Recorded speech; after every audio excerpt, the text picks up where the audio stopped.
Assalamualaikum warahmatullahi wabarakatuh. Perkenalkan, nama saya Azara Ajana. Di sini saya akan memaparkan bagaimana good governance ini gagal dalam mengimplementasikannya. Good governance ini merupakan wacana internasional yang gagal dilakukan dalam pembangunan di negara berkembang.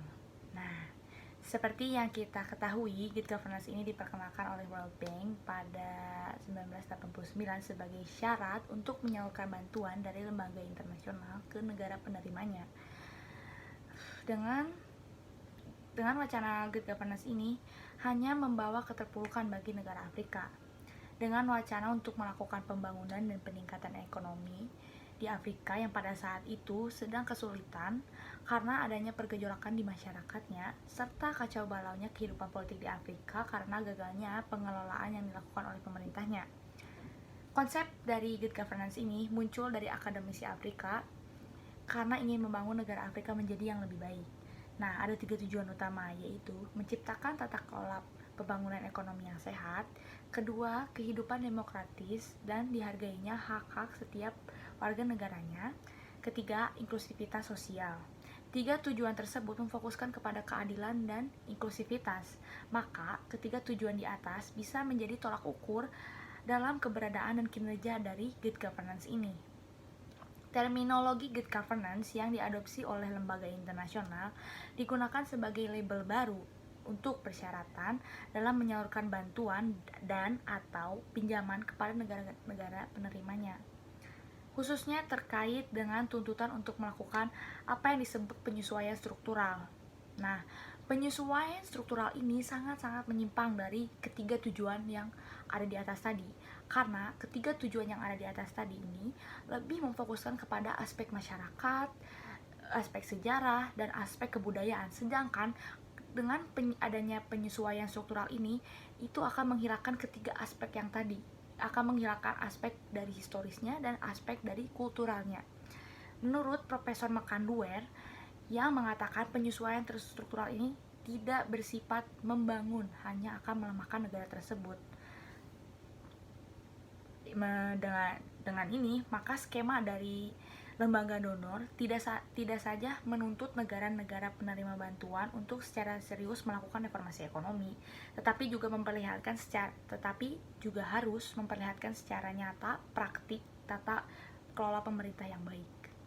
Seperti yang terjadi di Afrika, mereka melakukan reformasi ekonomi yang awalnya yang berubah menjadi demokratis. Tetapi pada realitanya di dalam masyarakatnya ini masih belum percaya kepada pemerintah dari negaranya. Mereka masih percaya dengan pemerintah dari adat suku mereka. Maka dari itu, seharusnya ini menjadi tolak ukur yang sangat jelas sebagai keberadaannya good governance ini. Meski begitu, World Bank, IMF, USAID telah menetapkan berbagai aspek dari tata kelola pemerintah. Tetap saja adanya ketidakpastian dari parameter dalam tata kelola pemerintah, akibatnya ini akan menyulitkan dalam fase implementasi dari negara penerimanya. Parameter yang ambigu dalam mengimplikasikan output tidak akan tepat sasaran. Tetapi para lembaga internasional terus melakukan advokasi tata kelola pemerintah dengan output yang tidak baik. Ini hanya akan menimbulkan ketergantungan pada negara-negara penerimanya seperti Afrika. Afrika mengalami kemerosotan ekonomi mereka yang terus mengakibatkan negara tersebut ketergantungan terhadap pinjaman dari lembaga internasional.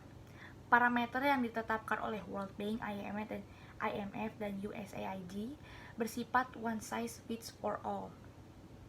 Karena itu konsep dan implementasi tata kelola pemerintah tidak dapat menghindari penyesuaian agar sejalan dengan kepentingan sejumlah dari lembaga internasional tersebut. Perspektif yang sangat dominan dalam good governance adalah ekonomi. Kalaupun perspektif politik, demokrasi yang juga diakomodasi, posisinya hanya sebagai pendukung dari agenda ekonomi ini. Sementara itu, konsep awal dari tata kelola pemerintah seperti yang dikemukakan sebelumnya sangat tegas memposisikan secara setara antara perspektif maupun pendekatan ekonomi, politik, sosial, serta budaya. Konsekuensinya, fokus perhatian dalam mengalokasikan bantuan pembangunan lebih diarahkan kepada administrasi publik, penegakan hukum, transparansi, dan akuntabilitas. Sementara itu, kubu IMF secara eksplisit menyebutkan akan lebih memfokuskan kepada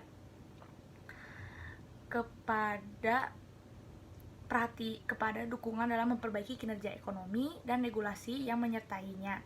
Sementara itu, USAID telah mengintegrasi tata kelola pemerintah dalam rumusan kerangka konseptual untuk mensinergasikan antara demokratisasi dan pertumbuhan ekonomi. Perubahan tujuan good governance ini atau tata kelola pemerintah ini cenderung memfokuskan kepada pemerintah yang tidak baik dan mengabaikan aspek politik, sosial, dan budaya. Pentingnya aspek masyarakat dalam melakukan praktik demokratis untuk mendongkrak reformasi dalam membangun sosial ekonomi dalam masyarakat.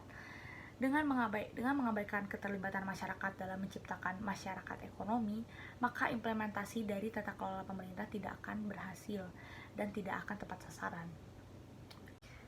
Seperti yang tadi saya jelaskan di atas, maka mengapa good governance ini gagal dalam pengimplementasiannya? Karena dari aspek masyarakatnya pun tidak diberlakukan, tidak menjadi tolak ukur utama.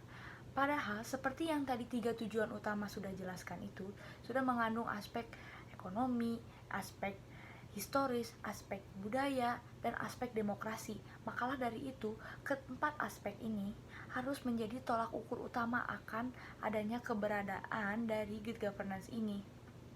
Jika keempat dari aspek ini tidak ada, maka pengimplementasianmu tidak akan sempurna, seperti yang dilakukan oleh lembaga internasional yang hanya berfokus kepada aspek pemerintahannya saja dan mengabaikan dari aspek masyarakatnya, maka pengimplementasiannya pun tidak akan berjalan dengan lancar, hanya berfokus kepada pemerintah yang baik tapi tidak dengan demokrasi kepada masyarakatnya juga. Maka dari itu, kepercayaan masyarakat yang ada di Afrika itu tidak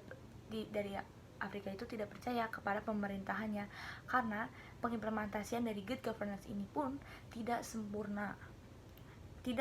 Ekonomi pun tidak bisa menjadi tolak ukur utama saja, tetapi harus dengan historis, demokrasi, dan juga budaya.